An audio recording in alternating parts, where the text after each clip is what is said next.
Greetings, everybody, and welcome once again to the greatest live gaming show you have ever seen on every single Wednesday at 3 p.m. Eastern. That's right, it's That Gameplace Live. And today we have numerous stories to get through, to talk about, to share with you, whatever you want to use as far as your vernacular. We've got a lot to talk about. I've got, of course, a guest in the back, and we'll have more joining us shortly, where we will be sharing all of this with you and our opinions about it. First up and foremost, let's just say hi to the man himself, Loki, and his mornings of mischief. How you doing, Loki? Doing pretty good, Culture. Doing good. Ready to talk about some games. So much going on, so little time. Yeah, and we've got a lot of updates to stories as well. Let's hope that Marvin gets here so we can talk about them. But we probably should start with something I wasn't expecting or wasn't even prepared to talk about until yesterday because I didn't know it was actually happening. We've got some game studios that are cutting back on some stuff, and for good reasons, actually. But before we jump into that, I want to say hi to our audience. We've got a few that got here nice and early. We are back at our original time on Wednesdays at 3 p.m. Eastern, so it's a little bit of a jump for everybody, but we're glad we're back. We're glad you're here. And there's Joseph Frost Ghosts. He is Ready Player One, and glad to see this back on Wednesday. So am I, because it gets to show off just so many of you. And our good friend Jeremiah Hembry, right at the start of the show, or just before, $5 worth of quarters. Thank you for that. We will be hopefully getting into the machine games real soon. Talk about 26 new Marvel characters that are going to be in Marvel Rivals. Oh, you read our minds. That is definitely something we're going to talk about. Marvel Rivals overall, and some weird stuff that happened yesterday. And Davina points out, and thanks again, once again, Jeremiah, we appreciate your support. Hypnotic did talk about a story that I'd heard about a little while ago, and the fact that they are, they're very woke, and they are deleting their social media. And yeah, Hypnotic got right on top of that one. Sweet Baby Stink is really rearing its ugly head because of their friendship. Oh, by the way, the poop emoji is not allowed in Germany, so be careful where you sling that poop. Joseph Frost is saying, I love Hypnotic. He's doing a great job. He is. He's been covering it for quite some time. Just ascended very quickly. Congratulations to him. Somebody that I think is on top of it. I mean, we've got so many different great gaming channels. You don't think we're going to be able to replace them? I do. Of course I do. Tom F is out there on the way. Please hit the like. Thank you, Tom F, the amazing wrench extraordinaire. And we've got Mark Fields out there giving everybody that beautiful, positive, lovely feeling, as we've got 88 in the chat already. Carl Singh is here, of course. We got the man, the myth, the legend, but a biscuit. Yahoo! We got Ninja Pat here. Let's go. Radio Drago. The lovely Juliet from across the pond. Greetings. Good to see you, dear. And of course, Biggles Mets. Never fear. I am here. I think Wednesdays is easier for Biggles. And that the Rivals news. Oh no, we've got Rivals news, Mr. Tickle Trunk. And hopefully you're doing well, buddy. Punk Waddle says, so Sony cuts ties with the West Coast, and now Marvel's did the same. But on a much smaller scale. Yeah, we'll get to it. We'll get to it, everybody. You're there. You're there. You're feeling it. You're feeling it. Mr. Tickle Trunk's feeling it with a Canadian $2 in quarters. Says, I'm just here for the snacks. Me too, brother. Me too. Pizza and quarters. Yeah, pizza quarters and soda. We got money. We're gonna get money for soda now. That's like $7 right now. We're doing good. We got Torgo, the white here. Let's go. Let us go. Along with Argentum. Greetings, dear. I hope you're doing well on this lovely day. I'll be there in about 20 minutes. All right. Well, enjoy work. Just be safe. Let's see. Who else rolled in? Paul Whitaker is here. Evening, everybody. Evening to you, sir. And a few others have rolled in as well. But in addition to saying hi to you, just want to show you the leaderboard. Because, hey, I updated it, and it's, of course, set or reset to 0. That's right. It's reset to 0 with, the leader being T. Neal, 89, from last week. That's right. We keep track weeks to weeks for the whole month, and then we reset the leaderboard, so you get to hold the platinum for as long as you're the leader in the month. So good for you. Good for you. Mr. Tickle Trunk says quarters are delicious. Well, they have the ridges on them, which is actually called reading. And there's a reason that it was put on certain coins that we minted. Not so much on pennies because we weren't so worried about the price of copper back in the day. But the reason you see it on certain coins is because they either had silver or some other mix of precious metals, and people would file the coins down and steal. So our coins were minted with reading so they wouldn't be clipped and or shaved down. So you wanted to know? Now you know. And knowing's half the battle. All right, let's get to our first story, Loki, and this one is coming to us from Bounding Into Comics, and it's not the story that that a lot of people are looking for off the bat, because we usually like to get the audience to show up a little bit more so that we can share with them. But Square Enix is making a movie. I'm interested in your perspective on this one because you'll probably have a lot more information than I do. And this story I picked specifically for more of our handheld gamers who aren't quite here yet. So let's get into this story and share it with everybody. Here we go. Square Enix permanently ends service for iOS release of Final Fantasy Crystal Chronicles Remastered, citing inability to completely fix bug preventing players from accessing in-game purchases. Now, Spencer himself wrote this, so would have been great to have him here at the beginning of the show. But Loki, can you speak to these kinds of issues with handheld games? So here's the deal. They don't want to come off as, well, we want nothing but your money. But to do that, they've got to completely get rid of the in-game store, the in-game purchases. If they can do that, they can give you a pretty fun, playable game. They will. If they can't, well, they went through all this trouble to completely overload it with things you absolutely have to buy. So this is the problem with games like that. When you have the in-game store and you have all these things you have to buy to unlock characters or unlock special abilities or whatever, when you try and get rid of that and feed it to people for free, there are going to be problems. Yeah, there really are. And you know, we of course should read a little bit into this story, and we are about to, but I find it fascinating that they would rather cut off just access than, allow you to play the game for free or without any in-game purchases. I guess that's the only purpose of phone games, though. So, but following a very rough 2 months, oh boy, attempting to troubleshoot, Square Enix have announced that due to their own inability to fix a bug regarding players' access to their in-game purchases, they're just gonna shut it down. So they're done. So too bad. So sad. We're not spending more time or money on this. It was originally released back in '03 as a Nintendo GameCube, there's the word, exclusive. Blah, blah, blah. Final Fantasy Crystal Chronicles is a dungeon crawling action RPG which sees the player either alone or with up to 3 friends tasked with reassembling the pieces of the shattered Great Crystal in order to restore its protective magics, and prevent the deadly miasma mist from permeating the planet and killing everything on its surface. That sounds like a good goal, and dying sounds like something to avoid. So, hey, I mean, it's an RPG for you, right? Anyway, so to do so, you've got to do a particular set of protagonist characters and kind of wrangle your way through. Notably, spelled with an M, that's a obscure spelling. Many players, particularly in the West, choose not to pick up its original release thanks to its full experience requiring 4 individuals to not only be physically present in the same location, yikes, but also come prepared with their own Game Boy Advances and GBA to GCN link cable. My goodness, that was a lot of things you had to have. Oh, yeah.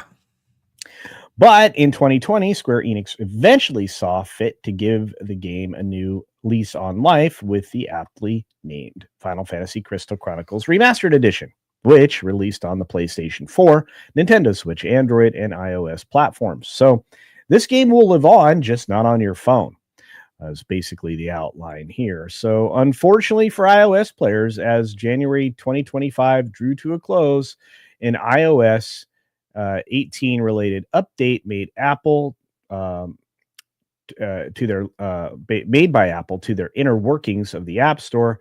The details have not been publicly detailed, resulted in a number of players reporting they were unable to access their premium purchases. Oh boy.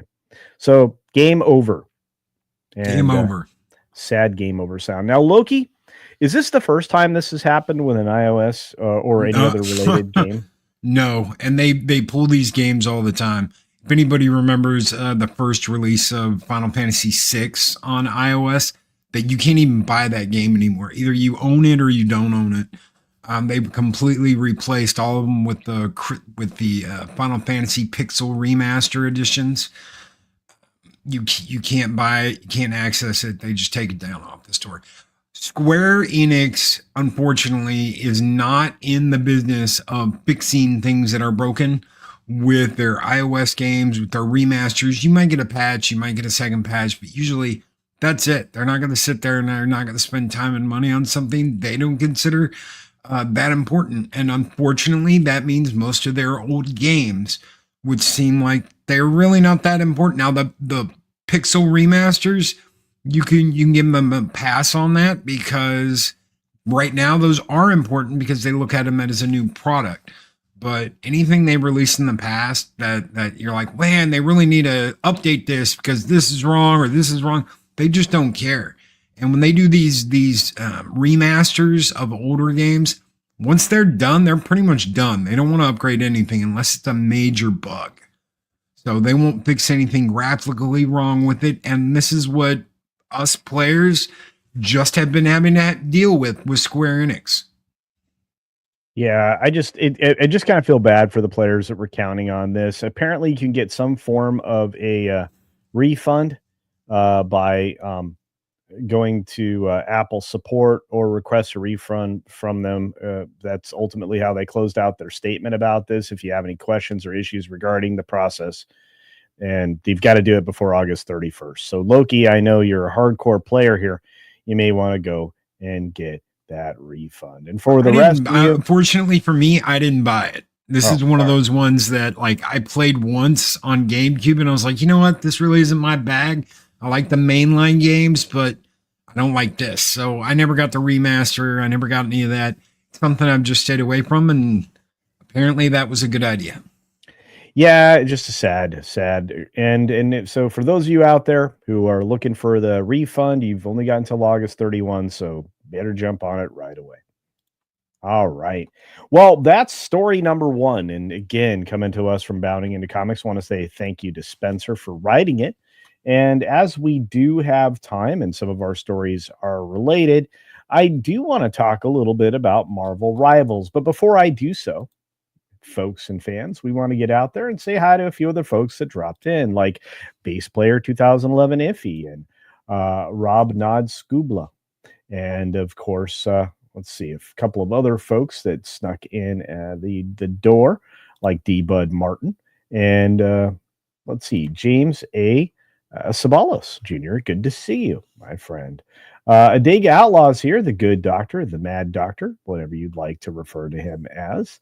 And yeah, we've got a couple other folks as well. Let's take a moment to say thank you for some super chats, like our good friend Mark Fields, who dropped another $2.25. Says, need a new Godzilla game. I agree. I've got the PS4 one right over there. It's one of the rarest PS4 games you can get. You don't even want to know what it costs. Yeah, but the latest Godzilla updates. I mean, just think about that. Wouldn't it be great? To play like Godzilla -1.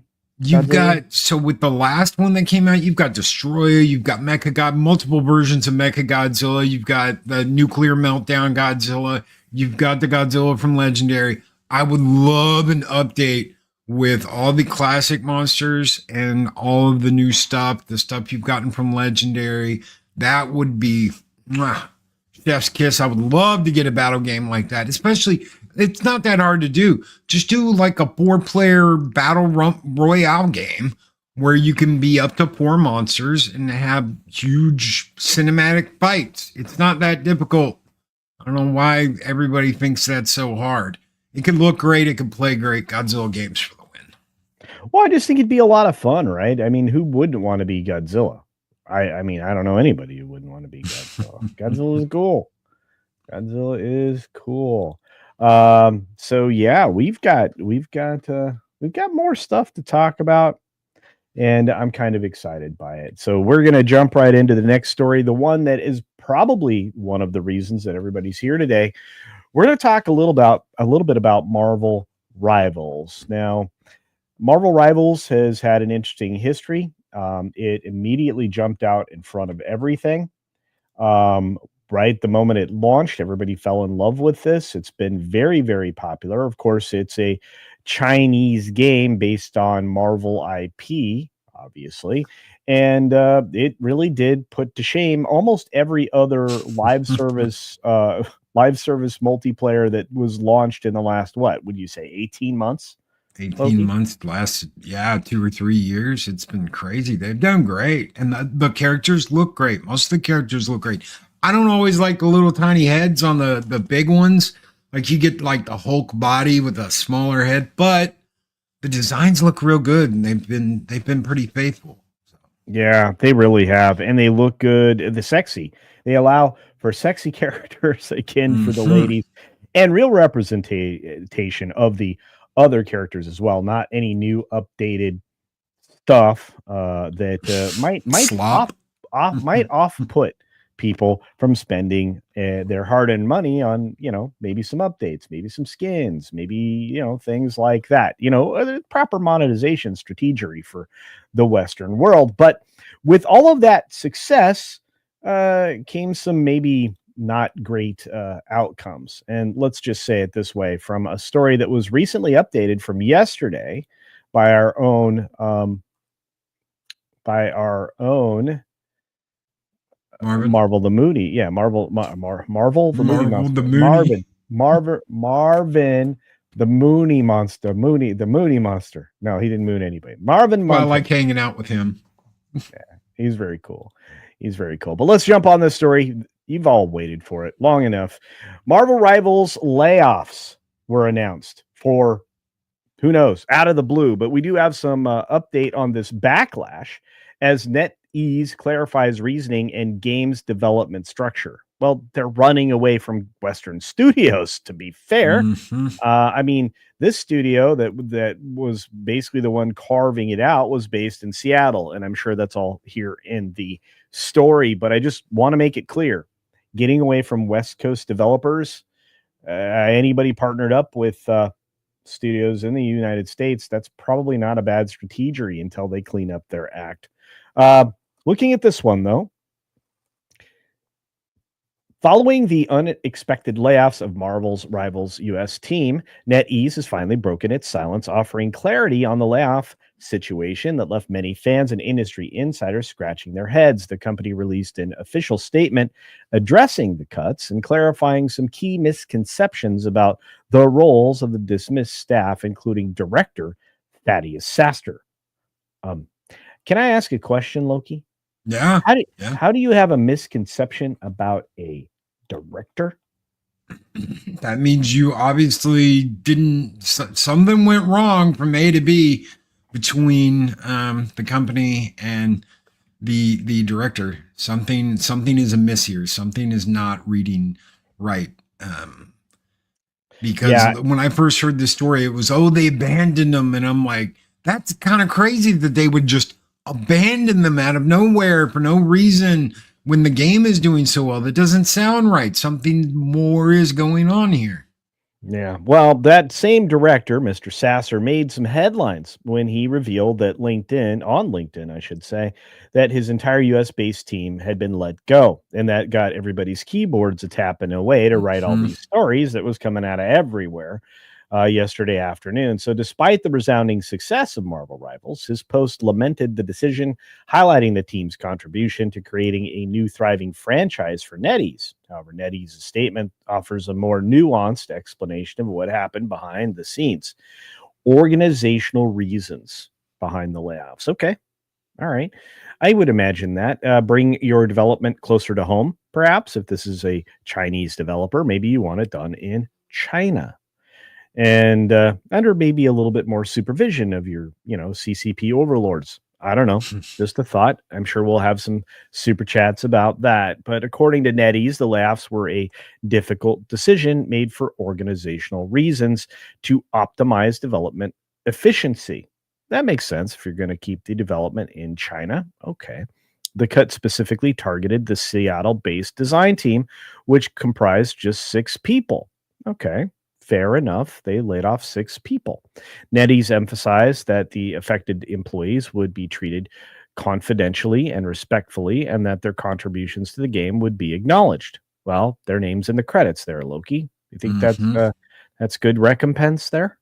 So they acknowledged them. We really need. I mean, I wish I was a fly on the wall when all this was going down. I really want to know exactly what happened. Well, I think we'll have some insight here, and we have some very knowledgeable gaming professionals in our chat, so I'm sure they have some insights. I'm looking forward to those. So let's continue to dive deeper into this. We've got the statement being a commitment to Marvel Rivals' future. Okay. Despite the layoffs, NetEase was quick to reassure players that the Marvel Rivals remains a top priority, and the company emphasized that the core Guangzhou team is fully committed to the game's ongoing success and that they are investing more, not less, into its future.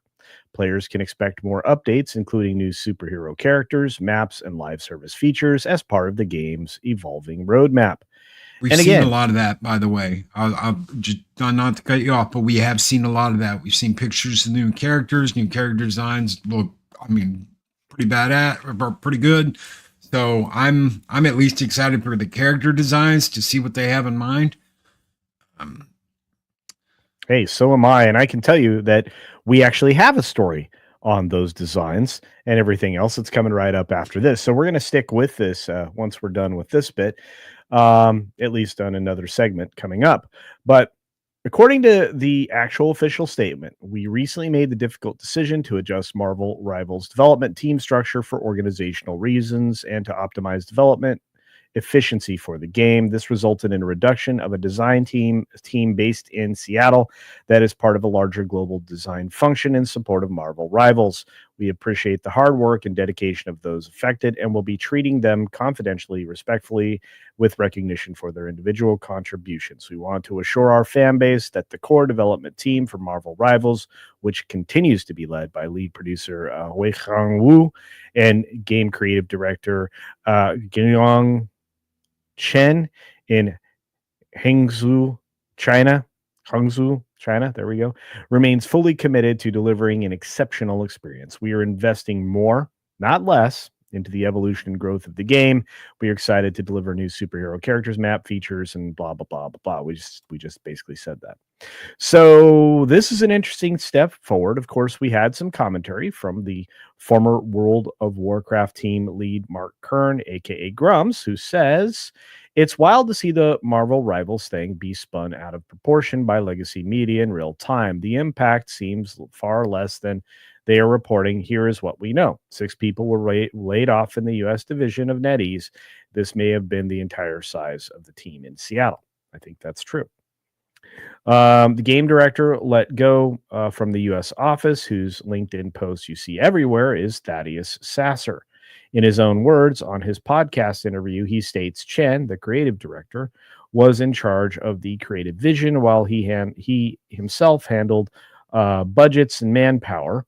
This looks like a simple reorg and a tiny trim of staff, not the core-shaking development Kotaku and others are trying to make it out to be. You know, the fact that this is being pointed out as maybe a lot of outlets overreacting seems to spell out some like completely different story than what the mainstream would have us believe. What do you say, Loki? No, I absolutely agree. And if I was the head of this team that is in China, and the American side has served its purpose to do what we needed them to do, and I was like, you know what, we're gonna bring those jobs back. This is exactly what I would have done. If the Seattle team had done what it needed to do and fulfilled its purpose, Why are you going to keep them on and not fire them and resource back to China? The landscape of gaming has changed. Guess what? China's coming out as a player, a real big player. Why? Because we are handing it to them in the West. We are handing them this on a silver platter. We're saying, here, go ahead, take the lead. You guys got it, because we're going to keep making slop and keep trying to feed our gamers slop when they want steak. And you're going to make them steak, by all means, take it. Well, and again, I mean, if you look live at the player count on the Steam DB, right now you have 229,000 people in game as we speak. So they must be doing something right. Let's just say that. And again, I think we got to open this up here. But yeah, for those that you are watching this segment, let us know your thoughts in the comments section down below. But for those of you that are here live with us, let's actually pop into your comments and your chats and your super chats, like from our friend Biggles Mets for $5, who says, "Did you guys see that one of the translators for Trails of Hero Daybreak 2 admitted to changing like 2/3 of the dialogue?" Yep. Biggles, first of all, I don't think any of us are surprised or would be surprised. Loki, are you surprised? No, I wasn't when I saw it. When I saw the gym translation, oh, this is where all the hot girls are. And they changed that to, oh, this is where the athletes go, or whatever. It was something similar. Like, this is where all the really good athletes go. I was like, yeah, I'm not surprised in the least. They're going to do that for those games. They'll do that for the Japanese games. They'll do that for everything. Everything coming in that has to be translated.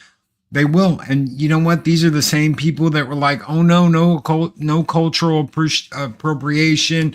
Don't do this. Respect other people's cultures. They're the ones slashing it and destroying it, but not even giving you a correct translation of the dialogue. So, yeah. And I I kind of feel like, and I'm sure you do as well, that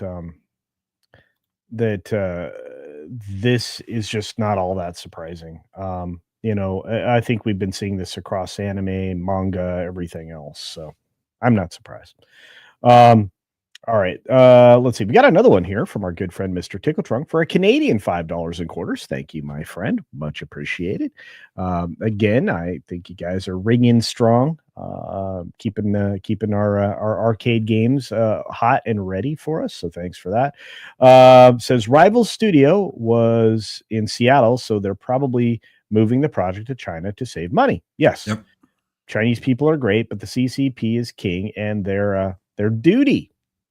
Their poopy emoji that you can't use in Germany, apparently. Or you get them to show up at 5 a.m. to take you to jail. Sounds like a party. And they've got they've got their own like censors they have to pass games through in China. They have their own ratings. They have things they can't do.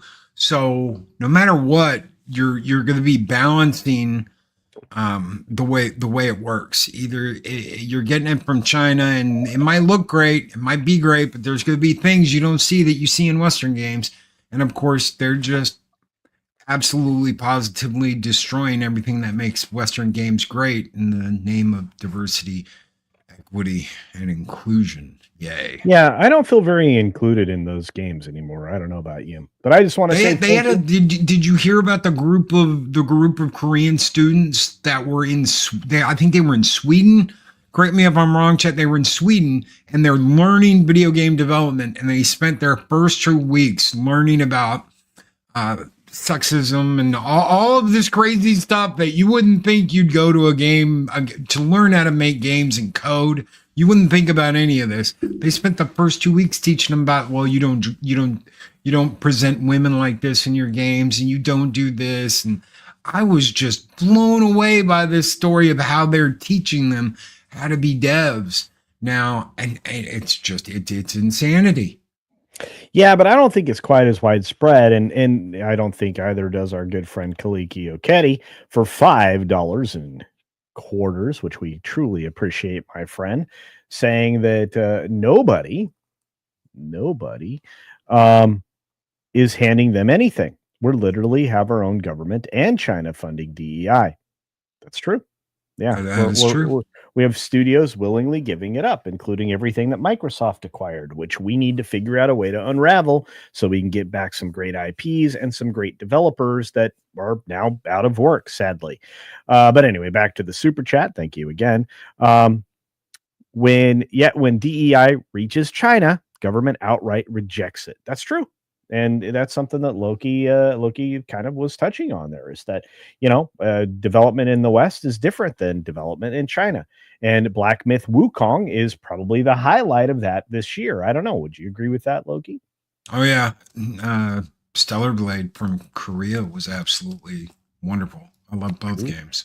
True story indeed. And Kaliki Okedi is not done. No, with another $2 in quarters, making sure I can play NBA Jam the rest of the day.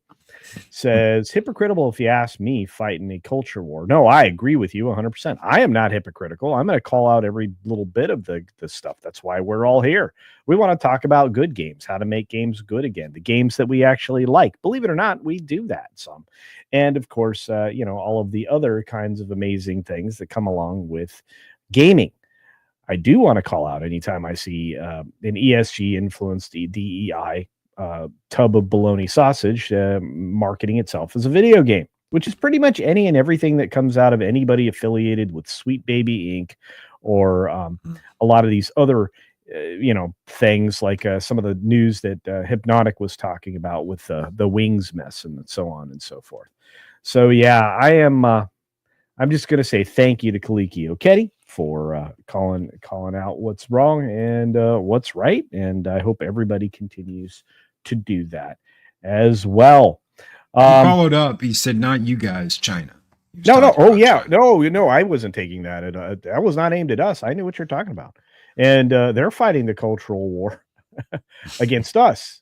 They want to have us soft and weak and men that are not masculine and ladies that are, manned up. That's how they were able to win their own cultural war decades ago, folks. You have to remember, they were trying to make women men back then in China. So again, it's the same process. It's just with a little bit of a different direction and lots of help from people they've bought off in the United States and Canada and other Western countries around the world. Because guess what? The level of corruption that we're being exposed to goes into full gear, I think tomorrow or Friday. So pay attention to the news, folks. They're going to try to bury a lot of corruption over the weekend news cycle. I have a feeling. Anyway, we'll get back into games directly now. First and foremost, I just want to say I appreciate the fact that not only is that Park Place writing gaming articles left, right, and center, so are our friends over at Bounding Into Comics. And we're starting to see more and more in a lot of other of our favorite locations as well. So keep it up, ladies and gentlemen. We appreciate your efforts at writing material. And hopefully we get a proper offshoot on that Park Place for a special little section dedicated to that game place, because I think we're going to need it. We may have to have Loki write stories. Holy cow. We're going to need some editing. Anyway, just kidding, bro. Definitely. All right. Well, let's introduce the next thing. We are not done with Marvel's Rivals by a long shot. In fact, Loki already in a previous segment mentioned that we had some other news regarding, and positive news regarding, this particular game. And courtesy of Bounding Into Comics, we actually have some insight into what that was. So, Marvel Rivals devs confirm roster leaks are real, but cautious that fans that data mine characters may appear or not appear in our future plans. Now, mind you, this is back when the American studio was still involved and before all that news actually broke. But this game, released in 2024, as I mentioned before, as we speak in real time, has over 229,000 players in game right now as we speak. Loki, what do you think this actually means? They have to keep all of this balanced. What this means is you can data mine, you can look at our stuff, you can try and find our stuff, but if it doesn't find the right balance, then we may not go through with it. You may never get that character. So while data mining and looking at everything and being like, oh, look, I see something for Venom, or I see something for the Thing, or I see some kind of Thing Venom hybrid combo character, that may never happen. It's something that they're working on. And when you take an element that is unknown and put it into a system that is working really well for you. 200,000 people playing right now, over 200,000. You don't want that to destroy all of the things that came before it. If you just throw in some super character that's better than everybody else, no one's going to want to play the old ones. So you have to find a balance, just like in life, find your balance in the game. What they're telling you is, while this may be cool and while you might see some things behind the scenes that may give you an idea, oh, this is coming, that's coming, you may never get it because it might not fit well with the end product. Perfect. And that's exactly, something that we struggled through way back when we got early MMORPGs, especially after Evercrack was kind of falling off and we had this new thing called World of Warcraft. They are constantly or were constantly playing with balance. They hadn't quite dialed it in when they released vanilla WoW. It took them multiple patches and updates. One of the other approaches to that is to make sure that your playtesters are playing things so that you can calculate whether or not this character versus this character and these things, these balances are maintained across the board. Because even when you introduce a new class, especially in a game like that, you have some different characteristics and abilities that maybe nobody else can match, and that's part of the gameplay balance. But when you take an earnest look at their development process, according to Spencer, or attempted to throw players off the scent with future content plans, whether it's either of those situations, the producer is Weikong Wu and Marvel Games producer Danny Koo have admitted that the numerous in development characters discovered by data miners are 100% real. So they're real. They're there. That's what the future looks like. Maybe. They cautioned because of that reason, as Loki pointed out, because they want to have good balance. And as a result of the Marvel's Rivals game being so explosively popular, the last 2 months have seen the game more tech-savvy fans just kind of digging around, trying to recover anything that might be coming in the future. So obviously they can plan their spending accordingly, because that's ultimately what it comes down to.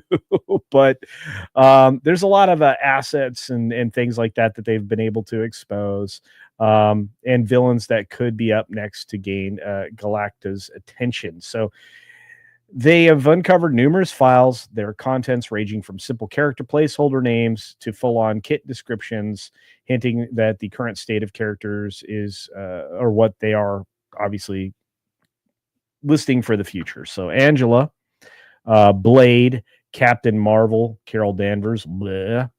How about the original Captain Marvel, which was Dude, Crystal, Hit Monkey, The Hood, each individual member of the Fantastic Four. Of course, that's coming up here quick. MODOK. Oh, okay. Which MODOK? Like the ridiculous one? I don't know about that. Paste Pot Pete.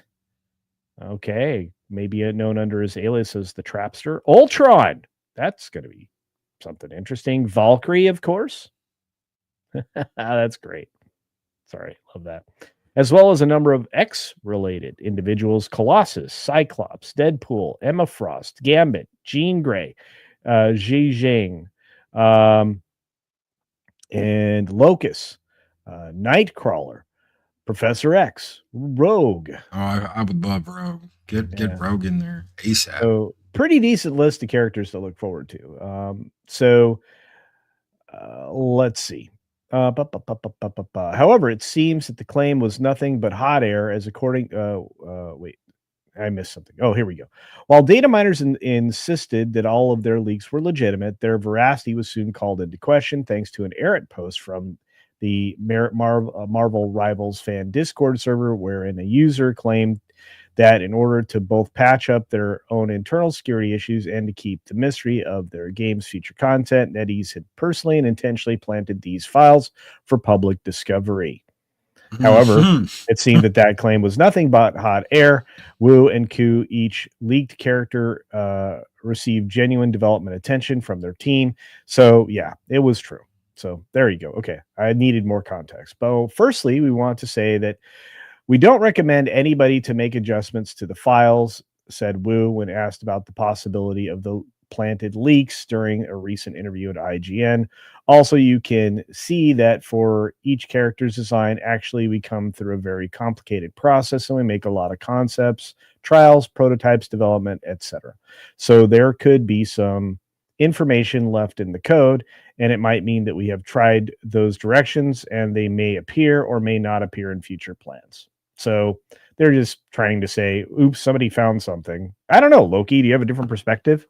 No, no. I mean, if I was gonna, okay, instead of like going through all the design and all the problems, if I'm gonna make, like, let's say you're gonna bring on the Human Torch, take a character that can fly already, that already has the animations for it, give them firepower, basically turn them in the torch, but they still look and they still have the skeleton of the original character, and you test it out. You see if it's fun. You see if it works, and if it does, then go on and create more. Create the skeleton, create the body, fill in all the little bits, and actually make the character. If it doesn't work, what have you lost? You've lost some time putting some abilities and some code into something that already exists in the game. That is the cheapest way to do that. So yeah, you could have they could have been trying to see if these characters worked out, see how well they played, see what kind of ideas they could come up with. Some of them might happen. Some, I mean, that makes perfect sense to me. Yeah, I'm with you. And according to the American Marvel's Rivals developer side of things, Koo, he said that if I could have a 10-year plan, it'd be great. But the team experimented with a lot of playstyles and heroes. It was like there was someone doing scratch paperwork and then just left a notebook there. And someone, a data miner, decided to open it with no context. So I guess we'll see. There's Galacta. I wonder why that character's popular, Loki. Mm-hmm. Traditionally, aesthetically pleasing, perhaps. Look, it adds those blue eyes. I'm just saying. So at current, Marvel Rivals' next two draft picks, the Human Torch and the ever-loving blue-eyed thing, excuse me, like there's no blue thing, are set to join the fight on February 21st. So there we are, and that is what, 2 days away? Yeah, it's Friday. You get new characters on Friday. Yep, that's right. And good timing indeed. So any final thoughts on this particular development there at Marvel Rivals, Loki? It all makes sense. The characters look great. I'm going to keep my eye on it. I'll keep keeping my eye on it. I don't usually go down with games like this, but they look good. So I enjoy playing it simply for the fact that, man, it looks good and it's kind of fun. I don't usually get into games like this though. So fair enough. If they can bring someone that doesn't like this kind of stuff, that's not a big Nerd fan, it can keep drawing. They've got something. They've got something hot. I think they do. I think that it's a good challenge for Fortnite to overcome. How about that? You take it outside. How about that? Anyway, speaking of how about that, we got a little more love in the chat. A big bunch of love from our good friend Butterbiscuit92. Thank you for all those quarters. $10 worth, in fact. That's a whole roll of quarters, Loki. I know. We can play games all night long. That's right. Why are the co-hosts who wanted a time change not here? I get everyone is busy, but I'm kind of tired hearing you guys talk about wanting to do things, but only a couple of you commit to making it happen. To be fair, the setting of this timing was more haphazard than I would like to admit, but the people who are interested in a time change are going to either be with us during this show or in the next one. So I'm not terribly worried about that. I'm more worried about trying to get a live stream game together on this channel, or at least give it a go on Saturday. That's going to be part of my community day where I'm trying to spend time with people in my community here on that gameplays and obviously over on my main channel as well. So never forget real life happens, guys. Yeah, I almost didn't make it today because of a car issue. I just barely slid in. Culture was like, hey guys, we got 1 minute. I'm the only one here. And I was like, dude, I'm here. But I almost wasn't. I'm glad I'm here. But life happens, stuff happens, and sometimes people can't make it. You just roll with it and keep going. And to be fair, Spencer did warn me this was going to be a problem today. So that's perfectly fine. But we're not going to dwell on this, and we're just going to say thank you to the great and powerful Butter Biscuit, and we appreciate you being here. And hopefully you'll find your way over here when I'm struggling through. I don't know. Maybe should I play Cyberpunk, Civilization?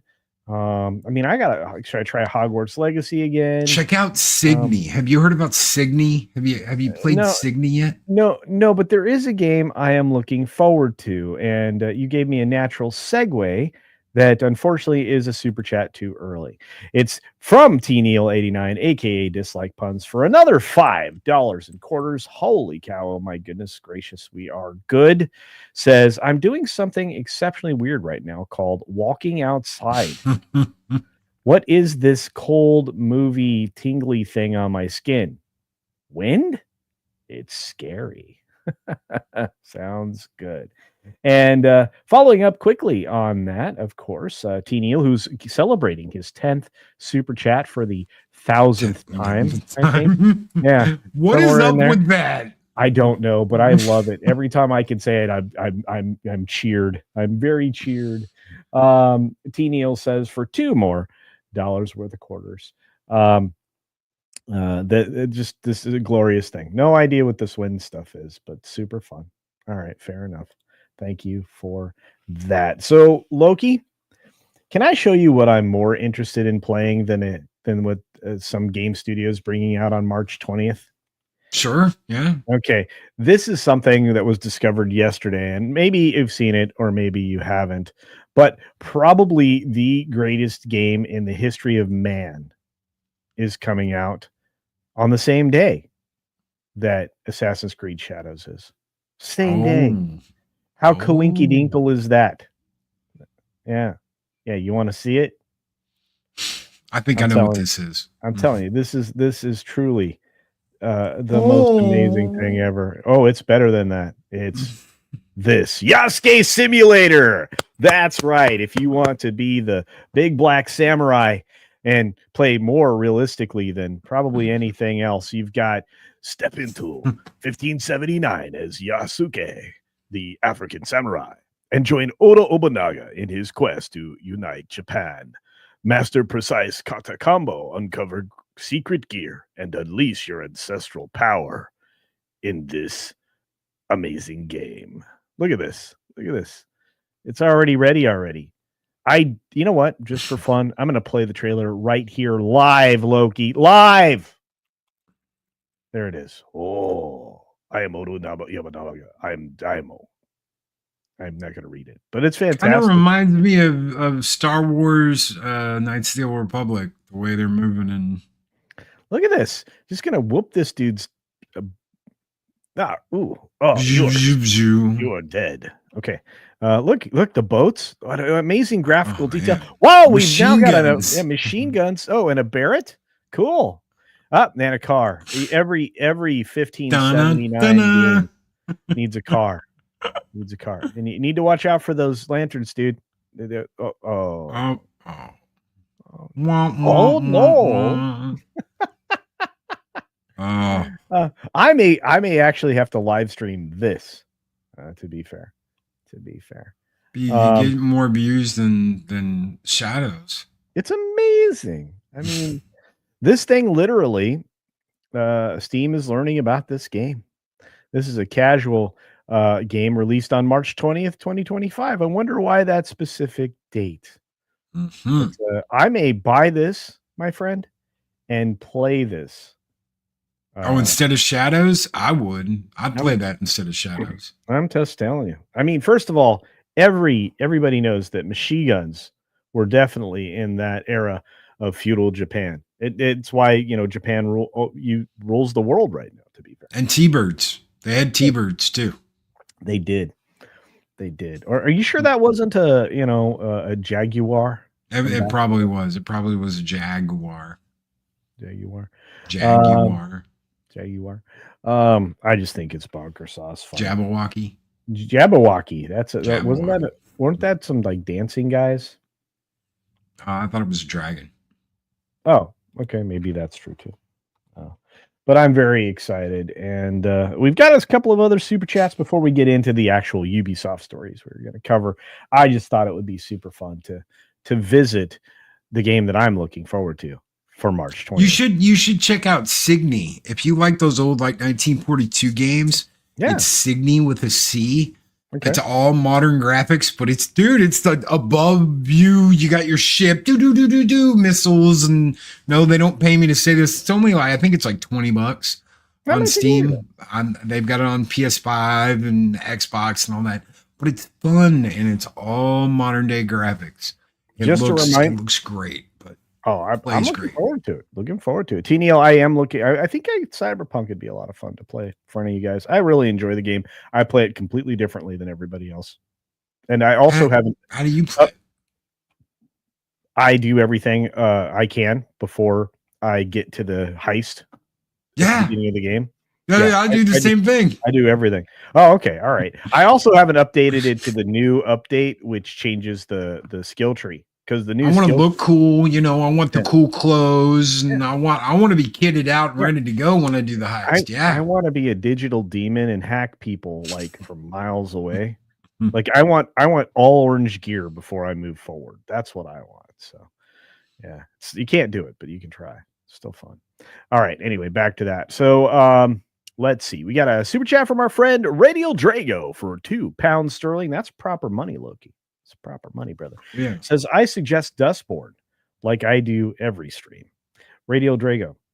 Despite the fact that I do support half of Scandinavia, which would be Norway, not so much my Swedish ancestors because they're completely woke socialists at this point.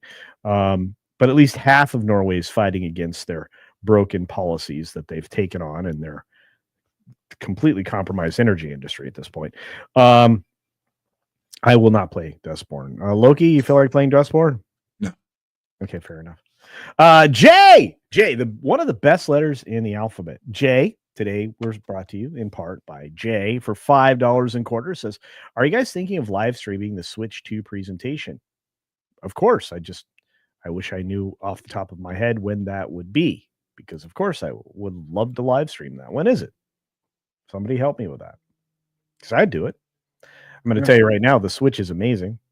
The everything I've seen about it is exactly as it was basically what the circuit board that leaked was. So this is going to be a really neat project. Cannot wait for it.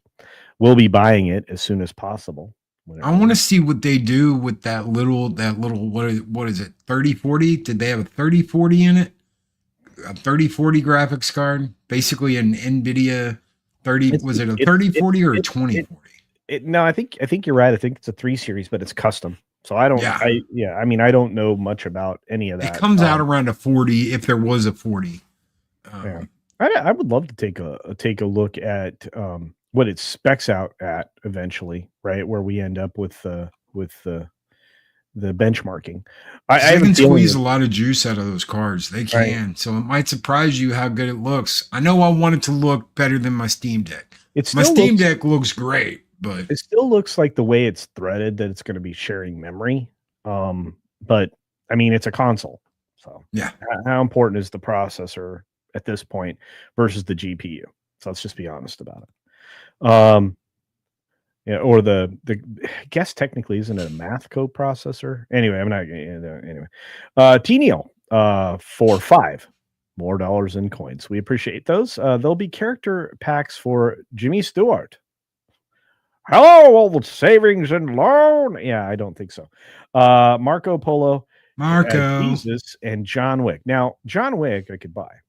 But apparently you can still play that in Fortnite. So there's that. Yeah, I'd love to have John Wick in every game. T Neil for another $2 in quarters says, I do the same. There you go. And T Neil 89 for another $5 in quarters. 30 series is forever on my poop list. I'm still grumpy about my 2080 Ti outclasses my 3070. Isn't that weird? The titaniums were so good. Well, yeah, I've got a 3090 in that thing over there. I'm not going to upgrade it with a 50 series because I'd probably go a step down to an 80. And I'm just not going to do that. I will wait till the 60 series comes out before I upgrade again. So, Okay. So with T Neal have trying to sponsor the show as once again. Thank you for that. Thank you, brother. We've got hang on, I gotta update T Neal's numbers here. Well, I'll do them when we're doing the story. This next story is really important because this is kind of the opening chapter of the tell-all book of why Assassin's Creed is failing or will fail.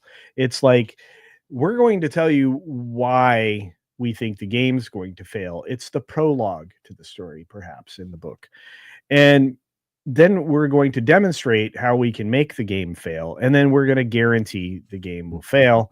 And then the prologue, no, post, what is it? The other log, the end log, the epilogue. Thank you. Wow. That will say, and yeah, we knew this was a bad idea from the very beginning. Sorry. They've lost what, 84% of their stock. They've lost 84% of their stock in the last 5 years. That wow, you're doing a great job. Keep doing what you're doing. Yeah, I don't think that the game directors would agree with you, but what I do think everybody will agree with you on is your opinion on the fact that Ubisoft, well, they're going to let you do something they said they were not going to let you do, or at least mostly let you do. You see, they're desperately telling players right now that they can skip playing as Black Samurai Yasuke, however you want to pronounce it. For any reason, you're going to be able to skip and not play this character in Assassin's Creed Shadows. Okay, well, that seems racist when you built in the dual protagonist specifically so you had to play and learn skills for each of these characters. But hey, who am I to judge? Well, I'm a game player, a game reviewer. Yeah. Ubisoft appears to be making a last-ditch effort to salvage Assassin's Creed Shadows, now telling players they can skip playing as Yasuke, the game's controversial Black Samurai protagonist, for any reason.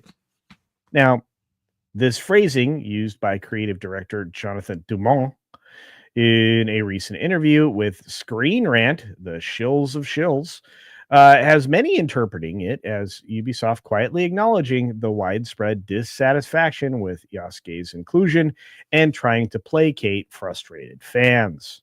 Remember when they weren't going to do anything to the Yasuke character by taking this long break and getting a chance to reimagine parts of the game? Remember when they said, "Oh, this isn't going to affect Yasuke at all.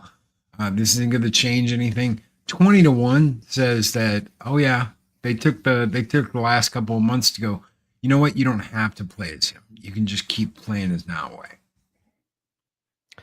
I think that even that's not going to placate everybody, because that's a character that I think a lot of people were like, I don't want to play that. I don't want to play her. I don't want to be forced to play her. And that's the problem with this game. These are not two choices that you thought about for, you know, your audience. These are not fan choices, right? Right. Not by a long shot.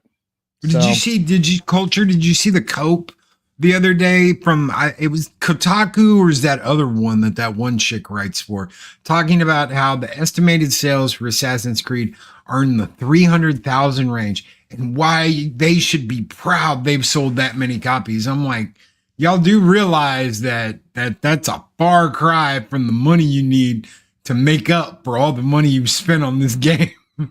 300,000 is not like a globe shattering number for Ubisoft.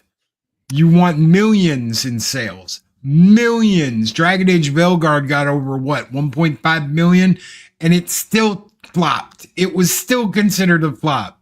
I don't know what these gaming journalists are drinking in their Kool-Aid, but to say, "Oh, you should be proud you sold 300,000 copies." No, this is terrible. Well, okay. I can't deny that it's terrible. It's terrible. They knew it was going to be terrible. And 300,000, I think that writer was talking about pre-sales. So I think that's more or less accurate. Is 300,000 or so pre-sales, but they need over 5 million to break even with what they spent on the game.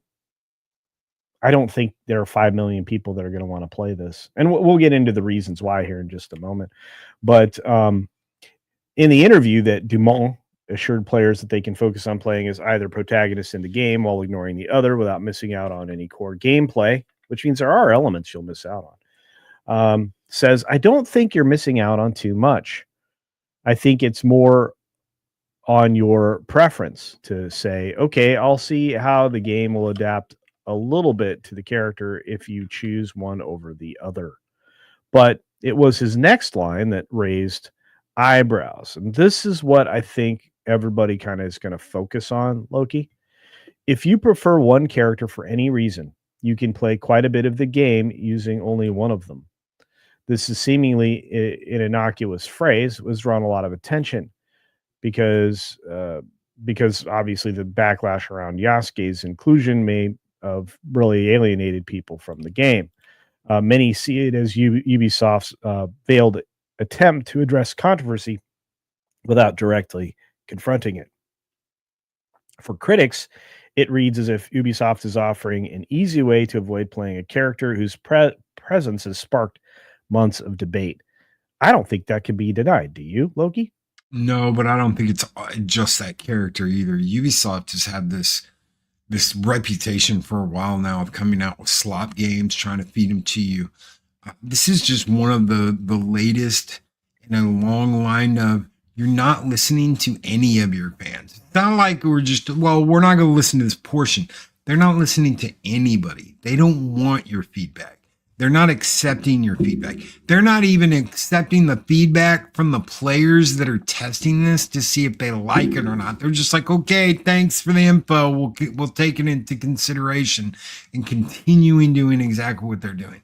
It makes no sense to do this and to purposely tank your multi-million-dollar company that is now going to go the way of the dodo bird.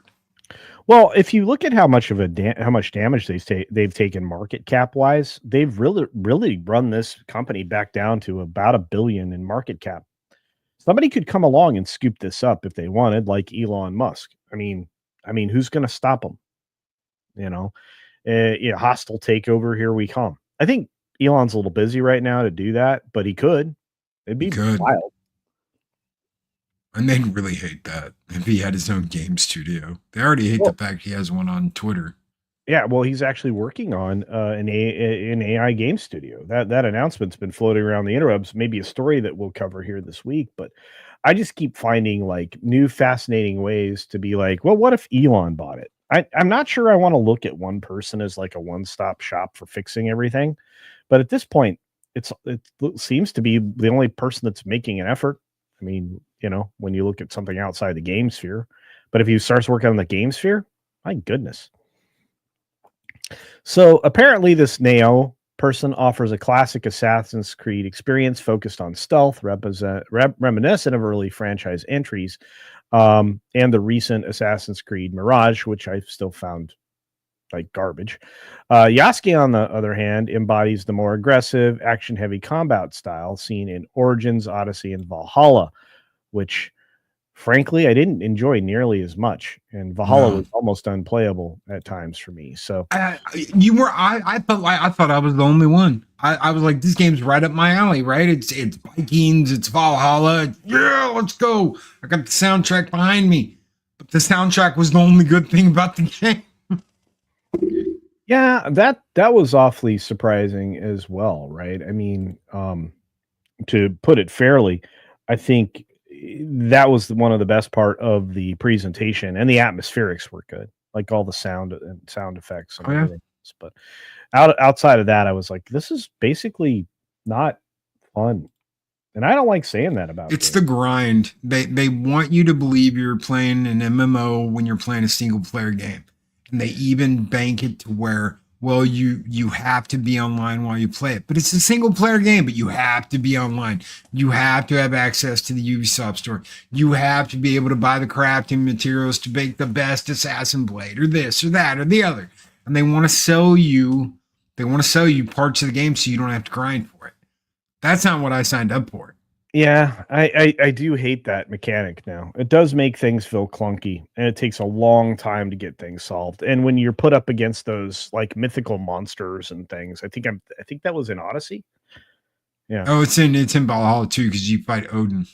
Oh man. All right. It's in Anyway, Valhalla too. it's just dumb. You have to buy your way into that fight. It's just dumb. Anyway, so the announcement comes amid a tidal wave of backlash Ubisoft has faced over Shadows. Much of it's centered on the inclusion of Yasuke as a main protagonist. Fans have long clamored for Assassin's Creed set in feudal Japan, but many expected a traditional Japanese samurai or ninja lead. Ubisoft's decision to spotlight Yasuke, a historical figure with limited documented influence in Japanese history. That is a very kind way to say that, Marvin.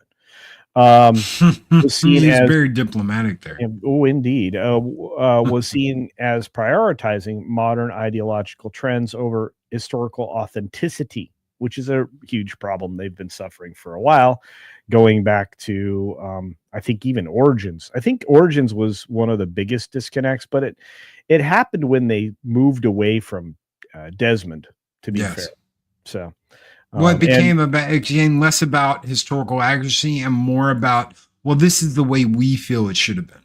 Yeah, well, they did the same kind of a disconnect with the Watch Dogs franchise as well. Yep. When they went from 2 to 3, we got no real innovation. The only innovation we got was the neo-Marxist presentation of authoritarian Britain, which is exactly what has occurred. The UK became already in recent years under this current leadership exactly some of the garbage that you had to fight against in Watchdog 3. At least they were on the right side of that concept.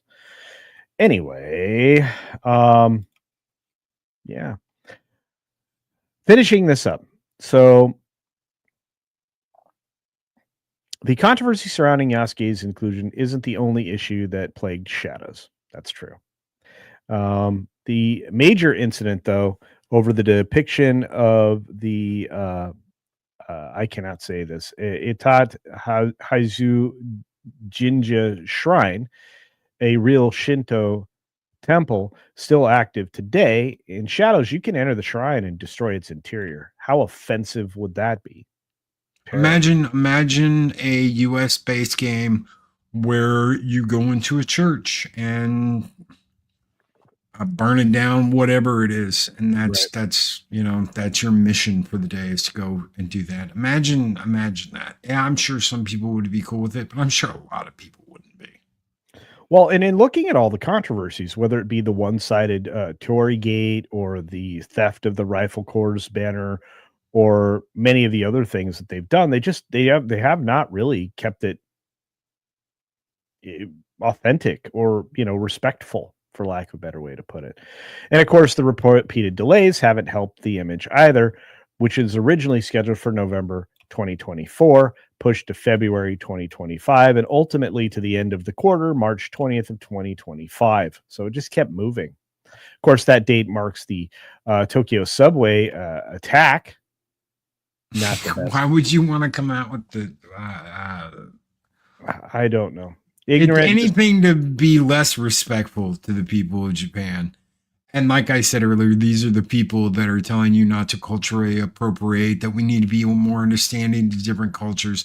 And then they slap the Japanese in the face and they're like, don't speak unless we talk to you. It's absolutely amazing that Japan still puts up with this nonsense. Well, it's just with Dumont actually assuring players they can bypass Yasuke for any reason, Ubisoft seems to be tacitly acknowledging the backlash while hoping to mitigate further damage. I don't know that it's gonna, because people are going to play this. They're going to laugh at every single incident of graphical error, which there still are plenty, apparently. Every time you fall through the floor, every time your horse falls off the map, every time something bad happens, it's to the BLF So fest. So. I don't. And by the way, this is not the only Ubisoft Assassin's Creed story we're going to cover today, but that's just the first one. And we have a bunch of supers I want to get to, Loki. So, what are your final thoughts, real quick, on this segment? Ubisoft they've got to pull a giant rabbit out of their hat, and they've got to do it now. They don't have time. They don't have any time left. You got to do it now. Come out with this game next month. You've already pushed it back multiple times. I don't think it's going to be up to snuff. I think they've spent this time trying to figure out how to worm their way out of making a player play this character to placate a group that's already said we're not going to play your game. We're just not. We're not buying it. It's so contradictory to me, Loki. When I look at this, because I remember early on that they said you're going to have to play both of these characters because there's certain things the other character can't do. Yep. Which leads me to believe that the last 5 months have been all about removing that barrier. Yep. So that you don't have to take control of one or the other. You can just take control of one. This all goes to less choice. If they really wanted to do something epic that would have been cool, they'd let you make your own character however you wanted to and put them into the Assassin's Creed game. There would be none of this. You just make your own character, male, female. But they were told that was bad too. All the Anita Sarkeesians of the world and all these crazy activist writers said, no, you've got to force them down this path. You can't let them make choices on their own because they're never going to make the choices that we want them to make. They're always going to make their choices and play the same kind of character. So you've got to force them to do something different. It's a game. We're not in school. We're not in grade school. It doesn't work like that. I understand that you want to have like this control over gamers and make them go down a certain path. We don't want that. We want freedom of choice. We want to be able to play the game our way, beat the game our way, and come up with wonderful, interesting ways to do it. When you allow our player to be inventive and let his imagination go nuts, he can do some pretty amazing things with things you never thought he could do.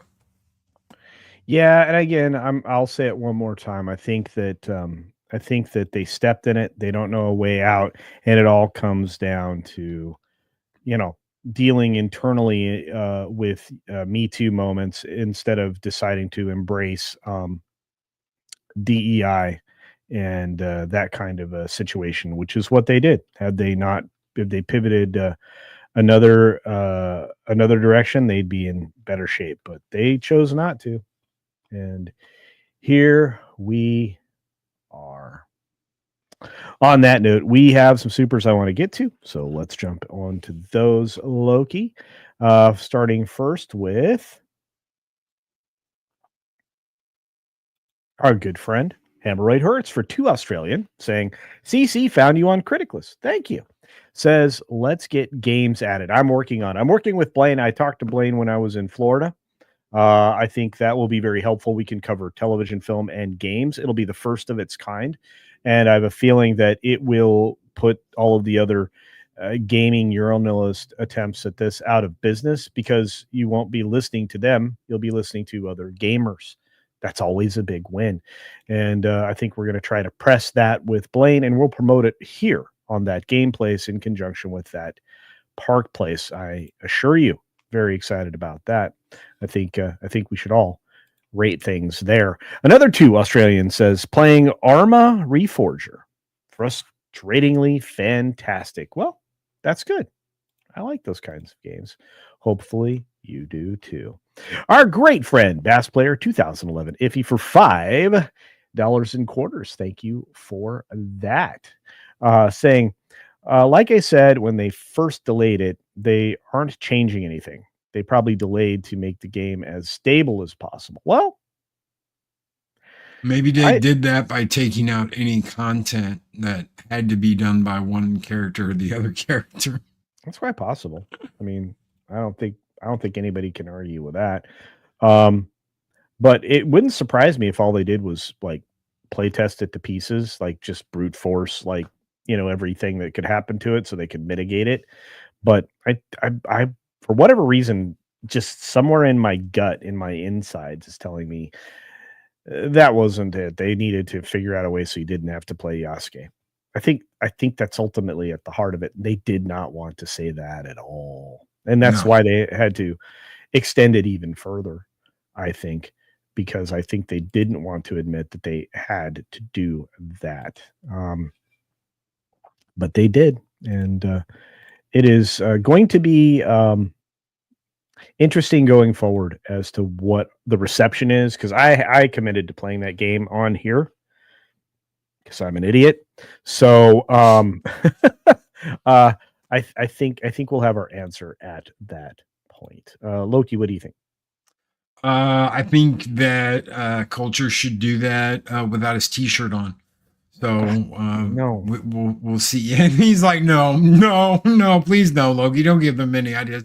Sure, Culture, T-shirtless night with Culture and Yasuke. You get to see Culture play as Yasuke and bare chested, and I'm going to tell you, nobody wants that, dude. Oh, I'm sure they do. I'm sure Six is out there right now going, yes, we want that. No. Why hairy dude's chest? No bueno. I'm just going to say it out loud in front of people. I'm also going to say out loud in front of people, T. Neal is back with another $5 a quarter saying, cool. Now make other one look more like a woman and less like a Robert Zadar. The camera shouldn't be half blocked by that asteroid-sized chin. True. We're actually going to get an up close and personal look at that in the next segment. So you guys can judge from there. And thank you for that super chat. And thanks to Radio Drago for 20 pounds sterling. This is proper money, ladies and gentlemen. And that gets us a long way. Not only do we have pizza tonight, we might have pizza all weekend. Loki, this is looking good. Ubisoft are desperate for this. Yeah, indeed. Ubisoft are desperate for this game to succeed. Surely there will be mechanics, puzzles that only Yasuke can complete. That's true. Games with two protagonists usually do. So one way or another, you'll be forced to use them. And that is my suspicion as well. You got to use Yasuke to open this door because now he can't do it or something like that. Like now he has to go and use her grappling hook to get up on the building where Yasuke can't do that. I can see that. I like to think that he's the only one that could kick down a door, like for force. Like, it's something's gonna happen. I think you're right, Radio Drago. I think they just are trying to remove as much of that as possible. I'm speculating, folks. I'm surmising. I won't know till I play it, and you can watch me suffer. It'll be a good time, I'm sure. T Neal 89, aka Dislike Spawns, for another 5 in Super Chat, says Cyberpunk and Shadow of Mordor was more Assassin's Creed than Assassin's Creed. That's true. Cyberpunk is a lot of fun, man. The stealth in that is great. I always love getting the dragon in Shadow of War. That was fun. And the way you had your orcs fighting your battles for you and set up your holds and all that. I always enjoyed messing with that and making cool orcs to defend me in the pit, Urukai and orcs and trolls. That was always a cool little part of those Shadows of War game. Yeah. TDL 89 for 5 more. Holy cow. Sponsor of the show today. Loki. They are not putting up with it at all. They're killing it with silence and contempt. Oof. Loki, that was at you, brother. Oh yeah. And dude, I hate to see any of these companies do this. I don't want to see this as much as you're like, Loki, you're just warming your hands by the fire. I don't want to see them do this. I want them to make good entertainment. And if China's going to do that, fine. I will get my games from them. If the US somehow has an epiphany, if Sony has an epiphany and they're like, you know what, we're going to stop messing with all this and we're going to get back to just making good games, I will give Sony my money again. Until they get their act together, though, that's not happening. And if what's happening with Microsoft is true, and they are going completely Netflix of gaming, which is why they bought all these properties so they can sit there and keep those games up forever and just have a huge catalog. And Xbox is dead to me if that's what they do. if they just have an online and there's no console, no exclusives, no hard copies, I'm out. They can go the way of Stadia. I'm not dealing with this. I really am not. Wow, you just reminded me that Stadia existed. Anyway, I still have a Luna controller, so there's that. That existed. Anyway, thank you for that, T. Neal. Gory Eyed Beast dropped a $1 Canadian. Thank you, Gory Eyed Beast. Good to see you. Nothing to say, nothing to do. Just a little love to me and you. All right, we've got bass player Iffy for one last $5 super duper chat. That's a lot of quarters. Says, I take exception to that. I always play as female in Fallout. Well, that's a great game to play a female in Fallout. I don't have a problem with that. I may have some more than a few ladies in my playthroughs of stuff, things. In fact, sometimes if you're playing a game where you're largely focused, On the backside of a character. Yeah, I mean, there's a lot of reasons to pick, That's the right. ladies. Sometimes a more live, a set of abilities is good for you. I'm just saying. And I promise it's not because of the best perks requires you to be a woman. Well, I mean, some of the best. Yeah. Being a man killer. Yeah, or whatever that particular. I think it's man killer. Yeah. Because the other one, the opposite one, I think is lady killer. But there just seems to be more men in the game, to be fair. But there's that. My goodness, Mr. Sponsor the show, T-Neal89 for another 5 in quarters. Thank you, my friend. The beatings will continue until behavior improves. Well, team management. We're on our best behavior, and so are you guys, because guess what? And of course, I covered it up. Let's uncover that. Let's uncover it. There we go. Looks like T. Neal not only is leading the month, likely to be the winner in the clubhouse when we're done for the Platinum Trophy, he's also winning the day as a gold supporter. Today, silver supporter being Radial Drago and Butterbiscuit coming in bronze. These numbers are actually, I think the bronze is actually tied with a couple of people. And for those of you out there supporting the show, just realize we appreciate you. And this actually makes these shows fun to do, and it gives us an allowance to actually buy games to play for you. Fortunately, I have Cyberpunk, so here come me in the community to show off my gameplay. It'll be a lot of fun. I always want to say thank you to everybody who contributes to the streams, whether or not it's financially or just by the amazing presence that you give us and each and every comment that is out there during the course of the live stream. We appreciate you. Davina says Shadowrun Returns was a great turn-based game like XCOM. Owlcat's Rogue Trader is another turn-based. I love those turn-based games. Ron is right is here, says hello there. He does that, and so did many others. We've got Citizen 427 out there. And there's a lot of great people hanging out in the chat today. Larry's out there. A name so nice, you say it twice. Larry. And T. Neal for another $2 in quarters says, LOL, I meant of the companies. Oh, all right. Well, I thought you were like beating us down. I felt like a redheaded stepchild there for a minute. Anyway, let's get into the next part of this story because we're not done with Ubisoft yet. We've got some time to talk about it. There's 306 of you in the chat. Great to see you all. Thanks for being there. Loki, are you ready for more Ubislop? Oh yeah. Okay. Set it up. We'll knock it down or burn it or something. Well, I mean, hey, just keep the fire stoked so you can stay warm over there. Let's say that Ubisoft might be a little bit confident that they won't delay their game again. And there are reasons for that, but the gamer wants you to think there are good reasons for that. And I don't think there are good reasons, other than they probably don't want to be in trouble with their investors. But they're confident that Assassin's Creed Shadows won't be delayed again. Loki, do you think they could possibly delay this game again? I'm sure they could, and I'm sure there's reason to. I'm sure when you get it, there will be bugs. It will be a mess. It's just the way they come out with games. There will Doesn't be. matter whether they delayed it for 6 months or a year. It's still going to happen. I'm going to tell you right now, this now a character is definitely leading with the chin.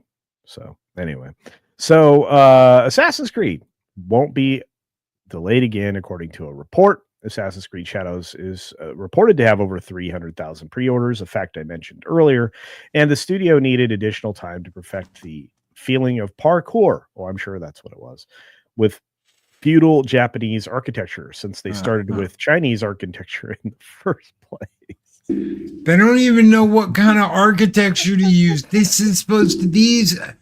Does anybody remember like the cultural impact and significance of the messages that used to come up? We've done our very best to be authentic and to respect people's cultures and respect their history. And they have Rudy Pootied all over the Japanese culture and history. And they just don't care. So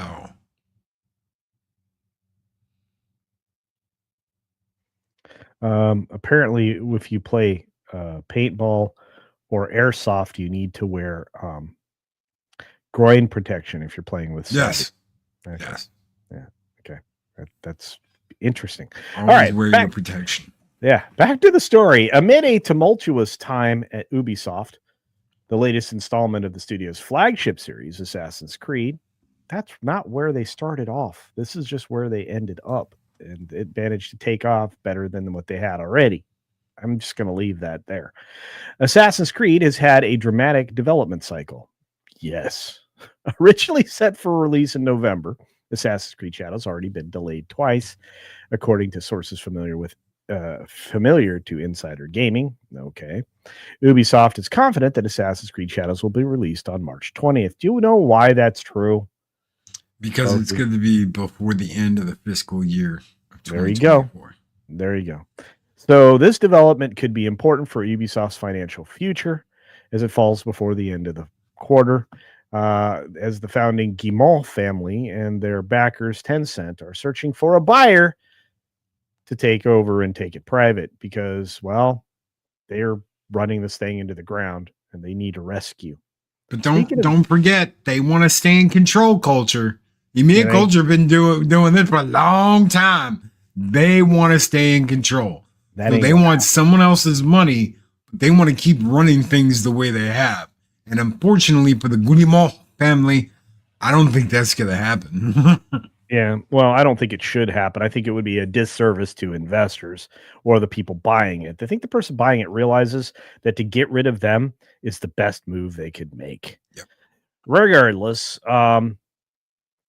they are looking for the strong finish to the year. Third chime's a charm. That's a nice subtitle there.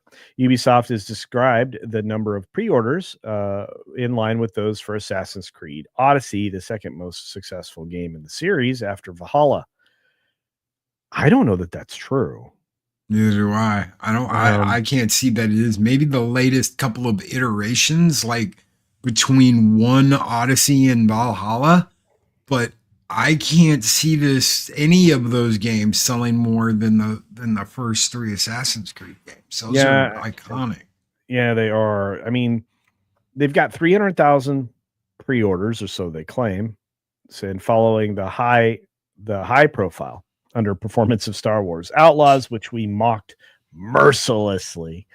They're hoping for a strong commercial return from Assassin's Creed Shadows.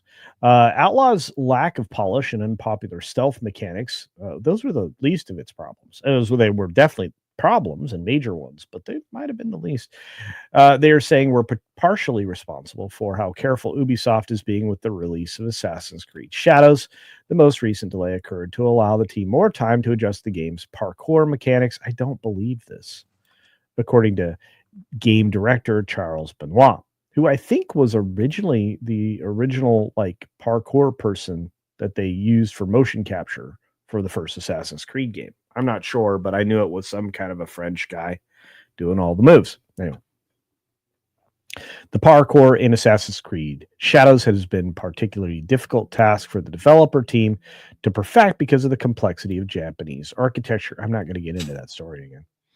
In an interview with IGN, The Benoit, Japanese fault. It's the Japanese structure's fault that you can't parkour the way you want to. it's And your this fault. is unbelievable. Anyway, so because of the complexity of Japanese architecture, in an interview with IGN, Benoit revealed they needed super fluid animations. Well, yeah, back to what you used to be able to do. The more difficult task was, the architecture, apparently, because Valhalla and Odyssey were easy. I don't know. Strong pre-order base isn't necessarily a guarantee of success. Well, at least you're acknowledging some truth, the gamer. But it does feel like a prerequisite for success of a AAA scene, or in the AAA scene. Ubisoft will be hoping for a strong critical performance that drives additional one-day sales. Yeah, it better be good. And They look, need this to is the, stop worrying about AAA and AA and 4A and all the other A's they think they have and yeah. start worrying about just making a game people are going to enjoy and have fun with. I think they need to refocus on aesthetics.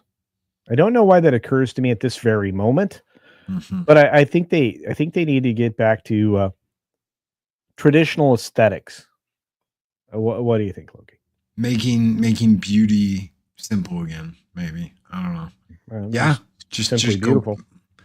Just I'm sorry, but we have dealt with this for over 10 years now, where it's like every time we turn around, we've got someone with an uber chin or someone that is not attractive at all. I'll just say that. That's the nice way of saying it. Not attractive at all.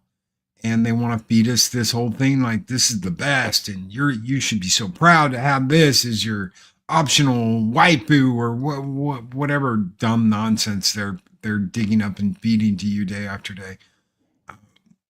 Well, It's not that we've got to have girls running around in skimpy bikinis. Just make them look like women. Thank you. Good night. That's all we need. Make them look like women. You can infer whatever you want from that. If you immediately get offended and you're like, how dare you? Well, you're inferring that. I just said make them look like women. That's that'd be it. interesting. I would sign up for that. That would be new, right? Been a while. This is crazy stuff. That's all I have to say. We have a new contender in the chat. We'll get to that in a moment. But let's jump on some more of these supers, my friend, and maybe play a bit of catch up with some of these ideas. T Neil back again with another $5 quarters. Boy, he really wants us to eat another pizza. I think he does. Says it's Ubisoft. It'll have more bugs than an insectarium. I think I said that right. Insectarium. Insectarium. I think that's how you say it. I think I'm correct. Yeah. Sanitarium, insectarium. I think we're good. I think we're good. I don't think this game will be good, but I think we're good. And thank you, T Neil. I think you're right. I think it's gonna have a ton of bugs. Let's see. We had another one. This is from Radio Drago again for another £2 sterling more proper money. Ubi stock has gone down again today. Of course it has. When is it not going down? Did it slide under $10? Because I think the last time I saw it was at like $11.40. It slid under $11. I don't know what I'll do, but they have no one but themselves to blame. Culture, they have nobody but themselves to blame. They caused this mess. They continue to cause this mess, and they're going to be stubborn, and they're not going to let anybody in to play with what they consider their toys. Let them go the way of the dodo. Let them disappear. We're not really missing anything with the last 3 games. They are at 11 euro, 11.10 euro. It's a 40% drop from, or a 40-cent drop from yesterday per share. That's nuts. Nuts. I would not be okay with this. If I was a board member, I would want to know. If I was an investor, I would want to know. I'd be asking questions. Why is this happening? What is he doing? Or are they going to kill it? Sell your stock. Get out now while the getting's good. Man, they're in trouble. That's down 1.1% today. So yeah. Anyway, all right. Sorry, had to go look. Had, Radio Dre was like, "See, I made you look." Anyway, and then SSG Adam Juneman for $5 more and quarters. Thank you, Adam. Someone was really nice and gifted Hypnotic AC Shadows. I feel sorry for him. I guess Griftcast likes watching him suffer. Oh yeah. Well, I'll be suffering too. There's a decent chance that I won't have to pay for mine because of all the generosity here. But I don't know. It's gonna hurt, Loki. Why are you smiling? Because I don't have to play it. Culture has to play it. If my chat really wanted me to play it, if they donated, I'm just gonna tell them, if you want to donate, that's fine. But I'm probably only play it for like an hour and then I'll never touch it again because I'll get that frustrated and ticked off at it. Yeah, and Hypnotic and the team over there has been killing it. So good. I would love some remakes of some old arcade games. Give us and just graphical improvement. Keep them exactly the way they used to be. Just give them a little graphical bump. I think that would make a lot of people happy, and you'd make a lot of money. It would make a lot of money. Yeah, especially for fighting games. Yeah. Oh yeah, Capcom's doing that. They seem to be well on their way to letting everything out. I can't wait for the Fatal Fury and the Marvel versus SNK. I can't wait for that pack. I want that new fighter pack. But I'm not even talking. I'm like 1942, Contra, Smash TV, all the really cool old arcade games. We're waiting for a little HD kiss and upgrade to them. And we will buy them and play them. Why? Because they had all that fun nonsense in them that we absolutely love. It's true. It's very, very true. Radio Drago for £5 sterling, adding to that total, says, I feel like these articles are only there to trick normie investors to not abandon ship while the ship is burning around them.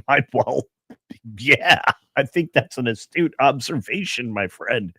I think that when it comes to the gamer and some other places that we go to, that's what they're there for. When I get a story out of Bounding or that Park Place or a few other locations here, Smash sometimes, and people who contribute to the game space, I feel like the independent journalists are the ones to trust. These other guys, maybe they're there to try to calm the ship, or maybe that's part of their shill contract. Look, I'll take shill money, but I won't shill.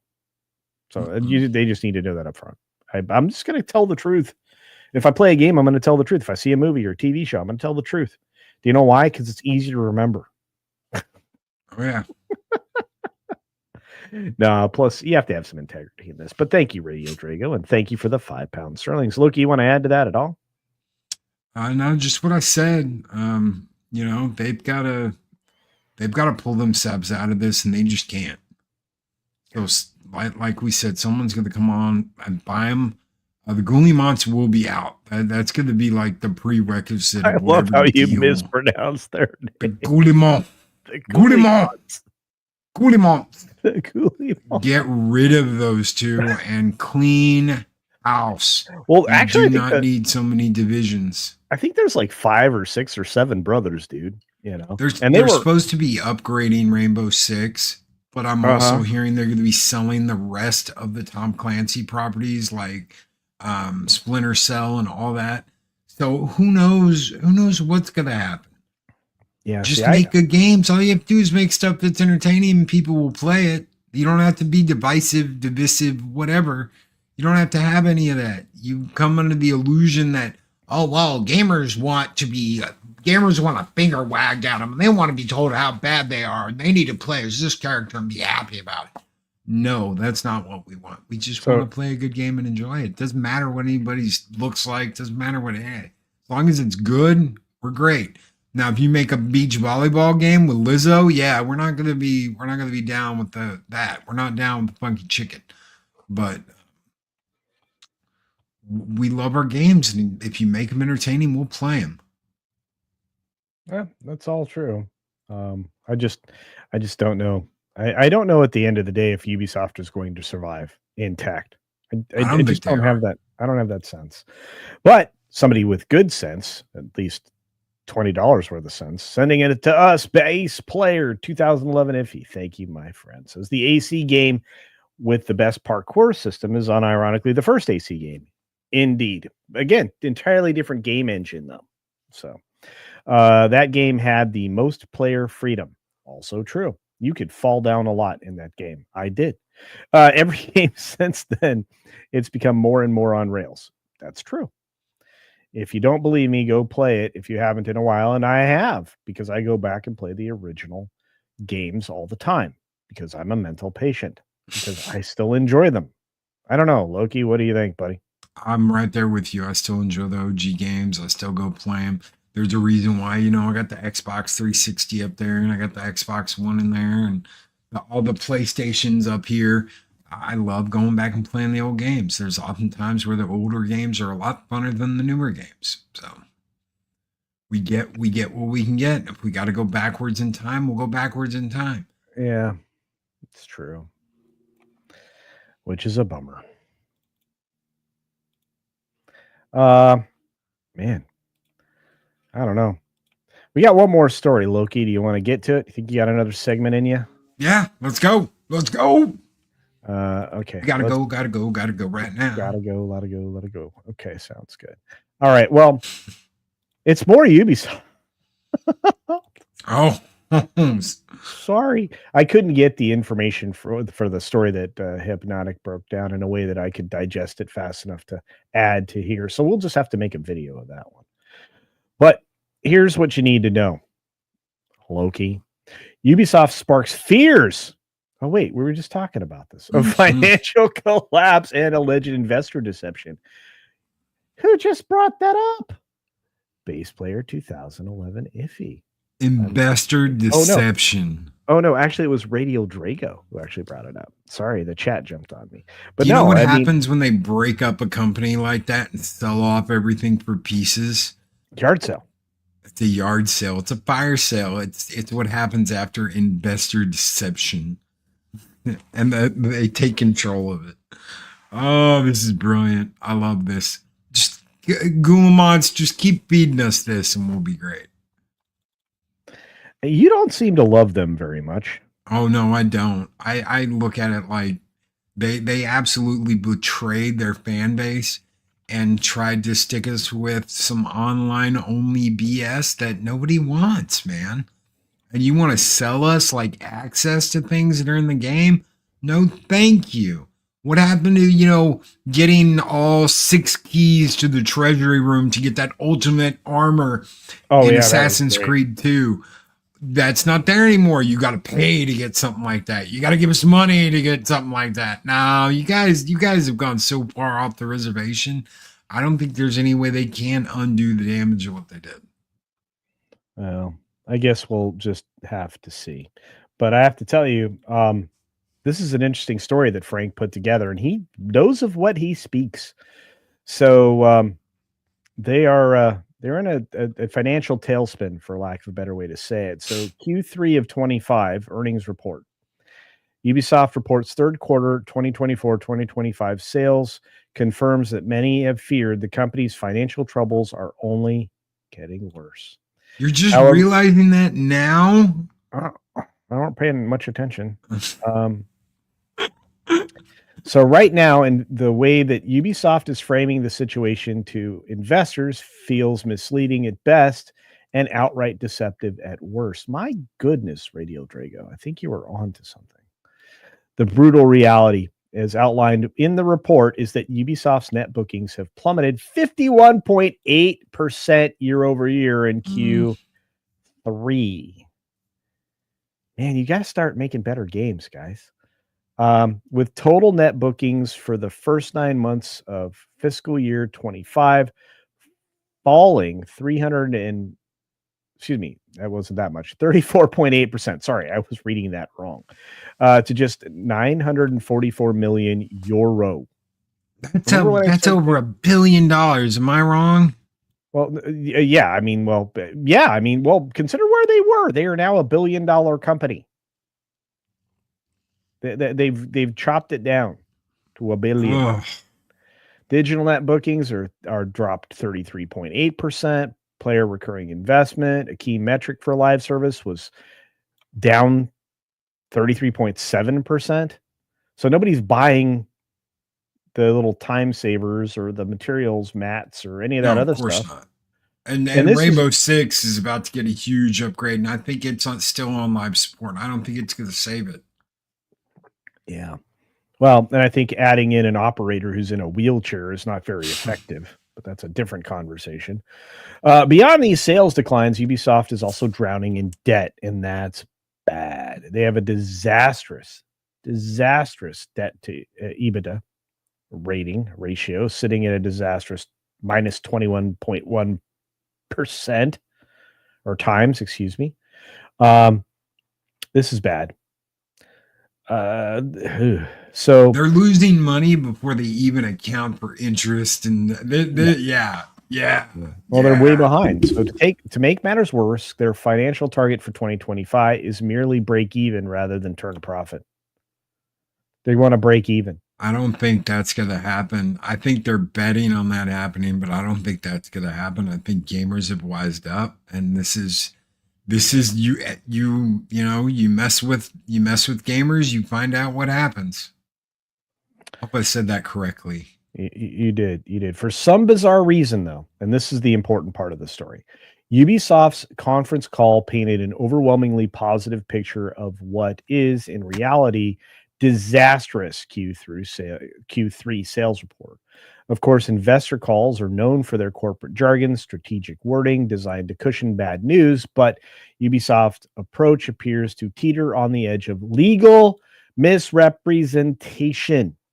No.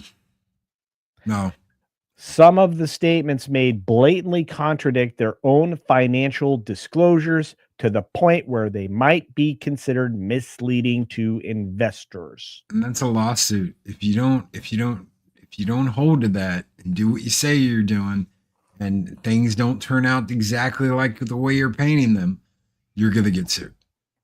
Because you've now made it sound like, well, we're not that big of trouble. It's okay. We're going to do this. We're going to do this. We're going to have this. If those things don't happen and you come in way under the gun, that's it, buddy boy. None of this makes a lot of sense to me, because if you keep going down this rabbit hole, you can't help but spot the lies. Because in the call itself, Ubisoft executives claims that Shadow's early previews were received positively. Nope, I don't know anybody that spoke positively about. And this is their words. Early previews have been positive, praising its narrative and immersive experience with both characters playing critical roles in the game storyline, as well as the quality and complementarity, holy cow, complementarity of the gameplay provided by dual protagonist approach. I don't think so. I've never heard any of that. That's a blatant lie. I haven't heard one person say anything like that. Yeah, but we heard this before, because similarly, they put an unjustified positive spin on the performance of Star Wars Outlaws,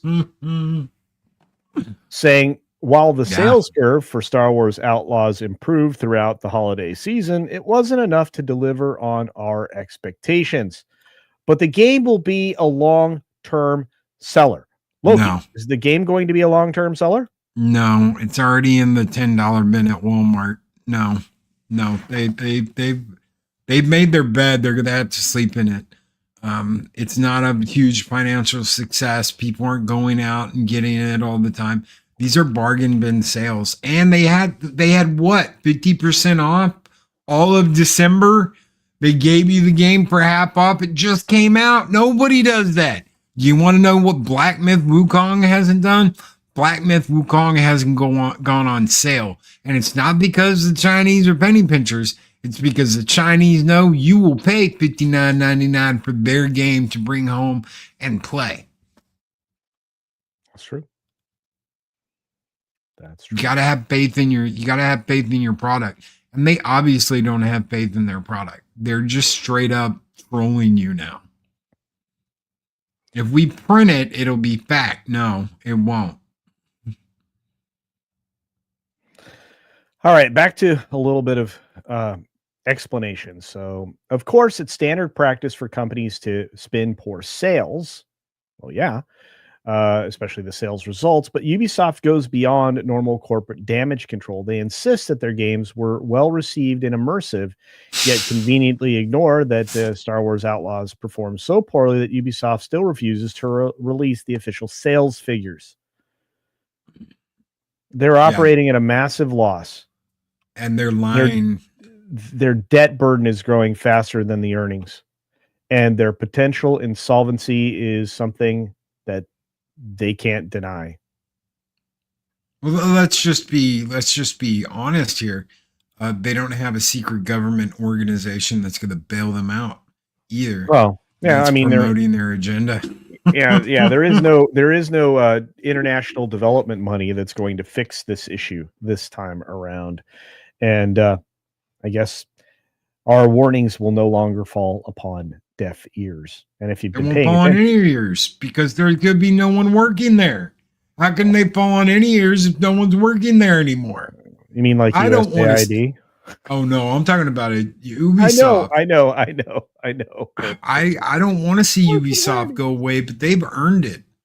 They really have. They have earned this, because when you have contempt for the fans, when you don't like your fans, when you don't respect your fans, when you're just like, oh well, you're just a whole bunch of babies that whine about. No, we want good entertainment. We want good games. That's all we asked for. It's not that much. You gave it to us for. Look, the Ubisoft. Remember when they used to have the bat? They used to have the bat back in the Super Nintendo days. They had like the bat mascot. Man, Ubisoft used to be great. What? You know the answer to what happened. You know the answer to what happened. I do. They got in hot water because a couple, 3 or 4 of those brothers decided to diddle the help, and the help came back at them. They got me too'd. They ended up losing a lot of executives, probably some of the people that accused them. They paid off a bunch of people. They let Tencent walk in the door, and then they decided DEI was the way, and it destroyed the company. So, with all that being said, I'm just not surprised. But we do have some super chats we want to get to the very end, up until the very end, I should say, of our show for the day. Stick around. We've got some brilliant thoughts from people like the Mom for $2 worth of quarters. Say, Loki, like Disney, they are allergic to money. Yeah. They don't want your money. They don't want my money. So I ain't giving it to them. Anybody that's like, we don't want you as a customer. Oh, you don't need me as a customer then. By all means, I will spend my money elsewhere. True story. And let's see. We've got SSG Adam Juneman back again for another $5. Thank you, my friend. Says, I might be out of Hypnotic's mods for Hypnocast, excuse me. But after watching him start playing Dustborn, I can't watch him torture himself like that again. No. Yeah, people are trying to get me to play this game. My answer has been a resounding no. Yeah, because I watched some other people play it, and I was like, no, thank you. But thanks for being here, SSG Adam Juneman. And finally, from our friend Radio Drago for £5 sterling, proper money, ladies and gentlemen. Normie Investor. I smell burning. Ubisoft. No, you don't. Just keep looking at the water line rising. I think accurate with my observation. I think so. I love that. I do. I love it. You spell it out in visually as well. And it's something that Loki and I have been talking about on the video segments that we do together. You should be expecting more videos coming up this week. We have many other subjects to get to that are not being covered on the likes of this live show. So be prepared for some videos. But at the same time, I think the fact that he's always warming his hands by the Ubisoft fire should tell you more than you need to know. Loki, tell us your thoughts. What are you going to be playing this week? What do you got going on? Let's round out from our amazing audience, and we'll drop the final leaderboard. I've been playing Signy. It's a cool, 1942 type game. I've got a free copy of WWE 2K25. As much as I do not like 2K, I'm going to give it a boot up because I did play 24. I'm going to see, what the graphics look like, get a chance to dig into some of the new combat, because there's all new stuff they've keyed me in on. That, oh well, you can do like lockups, you can do all these reversals, and you can do all this new stuff. So I'm gonna take a look at that, and I think that comes out in like 17-18 days. So I've got my hands full with gaming, but I still make time to go back for those sweet arcade games. Hey, I don't blame you. I think I still have a fight pad somewhere. But I still have all the, what was it? It wasn't Rockstar, but the stupid music games. I have all the instruments and multiple Rock Band. microphones. Rock Band. I got Yeah. I got all that stuff. Yeah, that's about the right size for you. Tiny guitar. But I think Kalikio Kitty's correct. We just kind of feel like we're bullying Ubisoft at this point. Yeah, I think that's probably right. We are. Ghost Recon, one of my favorite. I still Wildlands is still my favorite, but anyway. Yeah, you got to go track down the Predator. You got the already did it. Already did it. Love it. Did it. Yeah, it's really good. When I played Ghost Recon Future Soldier on PC while I was in the middle of a mission, my character fell through the pavement. I had to restart the game. That sucks. Mm-hmm. Wildlands was amazing. Wilds comes out next week. That's where I'll be. There you go. Man, a lot of people like Dragon Hunter. I mean, there's a lot of games out there you can just dig into. I'm going to be, like I said, I think this weekend I'm going to try to have community Saturday. So Saturday, I think I'll play Cyberpunk for all of you to see if I can get it to work again. I used to be a game streamer. I used to have a Twitch channel there. I used to game all the time. I don't know what happened to me. I got old. I probably got busy. You're juggling now. You're juggling a lot more. Yeah, probably had a stroke. I don't know. But let's throw out the, I don't know. Chris had a stroke. I could have a stroke. I don't know. It's not a competition, though. You do not want a stroke, folks. That's bad. Take care of your brain. Speaking of taking care of your brain, final leaderboard. Except I don't know if it's accurate now because people threw in a bunch at the end. I can only keep up with so much, but I know this. T-Neil led the month, at least up through today. Well, I think we have one more stream before the end of the month. I think it's exactly the last day of the month that we stream again on a Wednesday. And we were back to Wednesdays, folks, at 3 p.m. Eastern Standard Time. T-Neil, of course, led the day. Silver Supporter was bass player 2011 Iffy in a close battle with Radio Drago from across the pond. I want to say thank you and lots of love to all of our UK fans and everybody around the globe that I know we have people watching in Brazil right now. You just have to say the word Brazil and they say hello. We've got people from all over, though, and we appreciate you. If you're watching on the replay, let us know down in the comments below with a hashtag replay gang, and we'll try to make sure we comment at you. Let's see. I got to give Loki the final word, though. Loki, what are you looking forward to later today?